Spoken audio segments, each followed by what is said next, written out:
দিল্লির রাজপথে সংসদ চলো মার্চ ঘিরে উত্তেজনা এখন তুঙ্গে। আন্দোলন দমনে নিরাপত্তা বাহিনীর বিরুদ্ধে উঠেছে পেলেট সদৃশ অস্ত্র ব্যবহারের গুরুতর অভিযোগ। ২৫ বছর বয়সী এক তরুণের আহত হওয়ার ঘটনায় প্রশ্ন উঠছে আইন শৃঙ্খলা বাহিনীর ভূমিকা নিয়ে। কি ঘটেছিল সেদিন, আর তবে সত্যিই কি বিক্ষোভ দমনে পেলেট গান ব্যবহার করা হয়েছিল? দিল্লির যন্তর মন্তরে ভারতের কেন্দ্রীয় সরকারের সঙ্গে আন্দোলনরত শিক্ষার্থীদের নিট পরীক্ষার প্রশ্নফাঁস ও ছাত্র আন্দোলন ঘিরে উত্তপ্ত হয়ে উঠেছে দিল্লি। সংসদের উভয় কক্ষের অধিবেশন তৃতীয় দিনেও ভণ্ডুল হয়েছে। ককরোচ জনতা পার্টি বা সিজেপি স্পষ্ট জানিয়ে দিয়েছে, শিক্ষামন্ত্রী ধর্মেন্দ্র প্রধানের পদত্যাগ না হওয়া পর্যন্ত আন্দোলন চলবে। আসসালামু আলাইকুম দর্শক, আপনারা এতক্ষণ দেখছিলেন খবরের কিছু অংশ বিশেষ। ভারতের নয়া দিল্লিতে ছাত্র জনতার বিক্ষোভ হচ্ছে শিক্ষামন্ত্রীর পদত্যাগের দাবিতে, কিন্তু বিরোধী দল ককরোচ জনতা পার্টি ছাত্রদের সাথে একত্রিত হয়ে বিক্ষোভ করেছেন নরেন্দ্র মোদীর পদত্যাগের দাবিতে। আসলেও বিক্ষোভ করার মূল উদ্দেশ্য কোনটা? নরেন্দ্র মোদীর পদত্যাগের দাবি, না ভারতের নয়াদিল্লির শিক্ষামন্ত্রী ধর্মেন্দ্রর পদত্যাগের দাবি?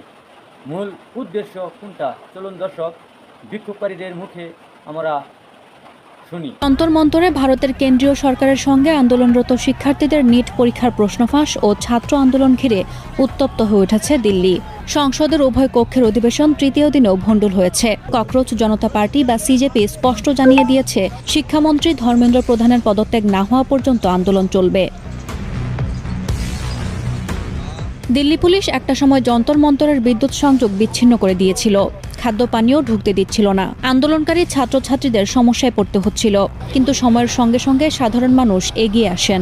হাজার হাজার মানুষ বিনা পয়সায় খাবার বিলি করেন। দেশের বিভিন্ন শহর থেকে নানা পেশার মানুষ সুইগি, জমেটো, ফুড পান্ডার মতো বিভিন্ন খাবার ডেলিভারি সংস্থার মাধ্যমে খাদ্য পানীয় পাঠান যন্তর মন্তরে। শিক্ষার্থীদের এই অবস্থান ঘিরে অনেকেই চায়ের দোকান খুলেছেন, কেউ রান্না করা খাবার আনছেন, কেউ ফল এনে বিলি করছেন বিনা পয়সায়। বলিউড তারকা থেকে শুরু করে নানা শ্রেণীর মানুষ এই আন্দোলনে সমর্থন দিচ্ছেন। কোনো আন্দোলন ঘিরে দিল্লিতে এমন স্বতঃস্ফূর্ত জনসমর্থন অতীতে দেখা যায়নি। কেউ কেউ এই আন্দোলনকে বাংলাদেশ, নেপাল, শ্রীলঙ্কার যুব সমাজের আন্দোলনের সঙ্গে তুলনা করছেন। সিজেপির মুখপাত্র সৌরভ দাস বলেন, আন্দোলনের মূল শক্তি শান্তিপূর্ণ অবস্থান। তিনি জানান, আন্দোলনকারীরা অহিংস পদ্ধতিতেই কর্মসূচি চালিয়ে যেতে চান। একই সঙ্গে সিজেপির প্রতিষ্ঠাতা অভিজিৎ দীপকে অভিযোগ করেছেন, আন্দোলনকে উস্কে দিতে বাইরে থেকে লোক পাঠানো হচ্ছে।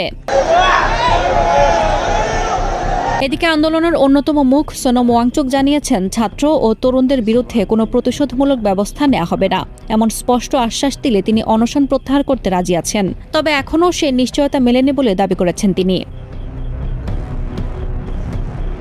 এমন পরিস্থিতির জেরে দিল্লিতে নজিরবিহীন নিরাপত্তা ব্যবস্থা নেওয়া হয়েছে। Delhi metro rail corporation Rajiv Chowk, Patel Chowk, Delhi gate ও সেন্ট্রাল সেক্রেটারিয়েট সহ মোট 16টি স্টেশন পরবর্তী নির্দেশ না দেওয়া পর্যন্ত বন্ধ ঘোষণা করেছে।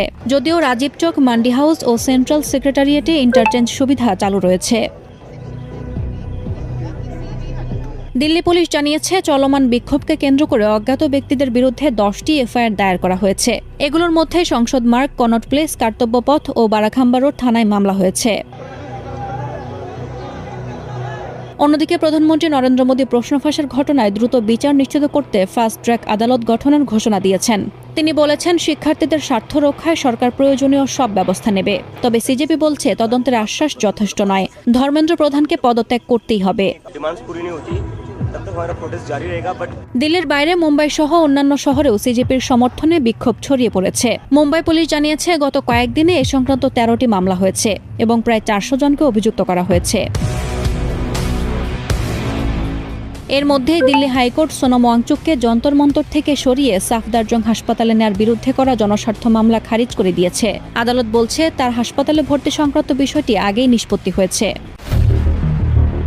ককরোচ জনতা পার্টির বিক্ষোভে উত্তাল নয়াদিল্লি।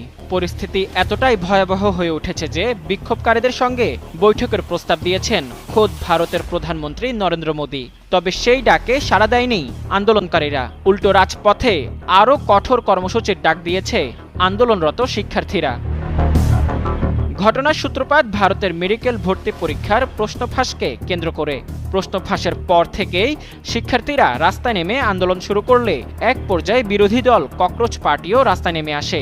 এক পর্যায়ে এই বিক্ষোভটি যখন এক জনসমুদ্রের রূপ নেয়, তখন এই বিক্ষোভকে সামাল দিতে পুলিশ টিয়ার সেল ও লাঠিচার্জ করে ছত্রভঙ্গ করার চেষ্টা চালায়। এ নিয়ে ভারতের বিভিন্ন রাজ্যে আন্দোলনকারীদের উপর পুলিশি সহিংসতার প্রতিবাদে এবং কেন্দ্রীয় শিক্ষামন্ত্রীর পদত্যাগের দাবিতে শুক্রবার দেশব্যাপী শান্তিপূর্ণ বিক্ষোভ কর্মসূচির ডাক দিয়েছে ককরোচ জনতা পার্টি সিজেপি। বৃহস্পতিবার সামাজিক যোগাযোগ মাধ্যমে দেশের সকল শিক্ষার্থী ও সাধারণ জনগণকে এই কর্মসূচিতে অংশ নেওয়ার আহ্বান জানিয়েছে সংগঠনটি। এদিন এনডিটিভি এক প্রতিবেদনে এ তথ্য জানিয়েছে।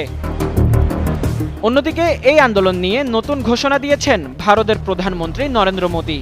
বৃহস্পতিবার নিজের ভেরিফাইড ফেসবুক পেজে মোদী লিখেন, আমাদের তরুণদের কল্যাণ ও ভবিষ্যতের চেয়ে বড় কিছু হতে পারে না। প্রশ্ন ফাঁসে জড়িতদের কঠোর শাস্তি নিশ্চিত করতে দ্রুত বিচার আদালত গঠনের সিদ্ধান্ত নেওয়া হয়েছে। চলমান এই বিক্ষোভ রুখতে এদিন দেশটির কেন্দ্রীয় মন্ত্রী জিতেন্দ্র সিং বলেন, আলোচনার জন্য কেন্দ্রীয় সরকার 4 বার সিজেপির সঙ্গে যোগাযোগ চেষ্টা করলেও কোনো সাড়া মেলেনি। স্বরাষ্ট্রমন্ত্রী অমিত শাহের সঙ্গে বৈঠক শেষে তিনি বলেন, শিক্ষার্থীদের সঙ্গে আলোচনার দরজা সরকারের পক্ষ থেকে সব সময় খোলা রয়েছে। তিনি ও কেন্দ্রীয় স্বাস্থ্যমন্ত্রী জেপি নাড্ডা যে কোনো সময় নাড্ডার বাসভবন বা কার্যালয়ে শিক্ষার্থীদের সঙ্গে আলোচনায় বসতে প্রস্তুত। তবে সেই প্রস্তাব নাকচ করে সিজেপি জানায়, মন্ত্রীরা যেহেতু বলেছেন যে কোনো জায়গায় আলোচনা হতে পারে, তাহলে তারা যন্তর মন্তরে আসুন অথবা কনস্টিটিউশন ক্লাব অব ইন্ডিয়ার মতো কোনো নিরপেক্ষ স্থানে আলোচনা হোক। কোথায়, কখন এবং কতক্ষণ আলোচনা হবে সে বিষয়ে তারা সরাসরি আমাদের সঙ্গে যোগাযোগ করুক। এখন বিশ্ববাসীর নজর একদিকেই, ভারতের এই বিক্ষোভ কোন দিকে মোড় নিবে। মোদির বার্তা কি শিক্ষার্থীদের রক্তাক্ত বিক্ষোভকে শান্তির বিক্ষোভে নিয়ে আনতে পারবে, সেটি এখন দেখার বিষয়।